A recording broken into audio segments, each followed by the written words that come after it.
Hello viewers, welcome back to my channel. ನಾನು ಇವತ್ತಿನ ವಿಡಿಯೋದಲ್ಲಿ ಕಲ್ಲಂಗಡಿ ಜ್ಯೂಸ್ ಯಾವ ರೀತಿ ಮಾಡ್ಕೊಳ್ಳೋದು ಅಂತ ತೋರಿಸ್ಕೊಡ್ತೀನಿ. ಈ ಬೇಸಿಗೆಯಲ್ಲಿರೋ ಬಿಸಿಲಿಗೆ ಇದೊಂದು ಒಳ್ಳೆ ಸಮ್ಮರ್ ಡ್ರಿಂಕ್ ಅಂತಲೇ ಹೇಳ್ಬೋದು. ಬನ್ನಿ ಕಲ್ಲಂಗಡಿ ಜ್ಯೂಸ್ ಯಾವ ರೀತಿ ಮಾಡ್ಕೊಳ್ಳೋದು ಅಂತ ನೋಡೋಣ. ಮೊದಲನೇದಾಗಿ ನಾನು ಕಲ್ಲಂಗಡಿ ಜ್ಯೂಸ್ ಮಾಡ್ಕೊಳ್ಳೋಕ್ಕೆ ಒಂದು ಮಿಕ್ಸಿ ಜಾರ್ ತೊಗೊಂಡಿದ್ದೀನಿ. ಈ ಮಿಕ್ಸಿ ಜಾರ್ಗೆ ಸಣ್ಣದಾಗಿ ಹಚ್ಚಿಟ್ಕೊಂಡಿರೋ ಕಲ್ಲಂಗಡಿ ಹಣ್ಣನ್ನು ಹಾಕ್ಕೊತಾ ಇದ್ದೀನಿ. 2 ಕಪ್ ಕಲ್ಲಂಗಡಿ ಹಣ್ಣನ್ನು ಹಾಕ್ಕೊತಾ ಇದ್ದೀನಿ ನಾನಿಲ್ಲಿ. ಹಾಗೆ ಇದಕ್ಕೆ 2 ಟೇಬಲ್ ಸ್ಪೂನಷ್ಟು ಸಕ್ಕರೆ ಕೂಡ ಹಾಕ್ಕೊತಾ ಇದ್ದೀನಿ. ನಿಮಗೆ ಸಕ್ಕರೆ ಬೇಡ ಅಂದರೆ ನೀವು ಜೇನುತುಪ್ಪನ ಕೂಡ ಬಳಸ್ಕೋಬೋದು. ಸಕ್ಕರೆ ಎಲ್ಲ ಹಾಕ್ಕೊಂಡ್ಮೇಲೆ ಒಂದು ಸಲ ಇದನ್ನು ಮುಚ್ಚಳ ಮುಚ್ಚಿ ಗ್ರೈಂಡ್ ಮಾಡ್ಕೊಳ್ಳೋಣ. ಒಂದು ಸಲ ಈ ಥರ ಗ್ರೈಂಡ್ ಮಾಡ್ಕೊಂಡ್ಮೇಲೆ ನಾನು ಇದಕ್ಕೆ 1 ಕಪ್ಪಷ್ಟು ಕೋಲ್ಡ್ ವಾಟರ್ನ ಮಿಕ್ಸ್ ಮಾಡ್ಕೊತಾ ಇದ್ದೀನಿ.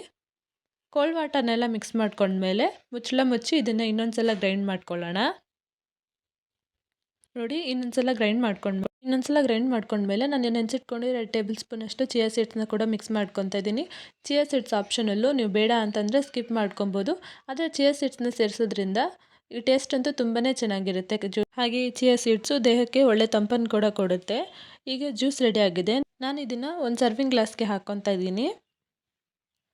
ಮಾಡಿರೋ ಜ್ಯೂಸ್ನೆಲ್ಲ ಒಂದು ಸರ್ವಿಂಗ್ ಗ್ಲಾಸ್ಗೆ ಹಾಕ್ಕೊಂಡ್ಮೇಲೆ ನಾನು ಇದಕ್ಕೆ ಸಣ್ಣದಾಗಿ ಹಚ್ಚಿಟ್ಕೊಂಡಿರೋ ಸ್ವಲ್ಪ ಕಲ್ಲಂಗಡಿ ಪೀಸ್ನ ಕೂಡ ಸೇರಿಸ್ಕೊತಾ ಇದ್ದೀನಿ. ನೋಡಿದ್ರಲ್ಲ ಕಲ್ಲಂಗಡಿ ಜ್ಯೂಸ್ ಯಾವ ರೀತಿ ಮಾಡೋದು ಅಂತ. ಈ ವಿಡಿಯೋ ನಿಮಗೆ ಇಷ್ಟ ಆಗಿದ್ದಲ್ಲಿ ಲೈಕ್ ಮಾಡಿ, ಶೇರ್ ಮಾಡಿ, ಹಾಗೆ ನಮ್ಮ ರುಚಿ ಅಡುಗೆ ಚಾನಲ್ನ ಸಬ್ಸ್ಕ್ರೈಬ್ ಮಾಡ್ಕೊಳ್ಳಿ.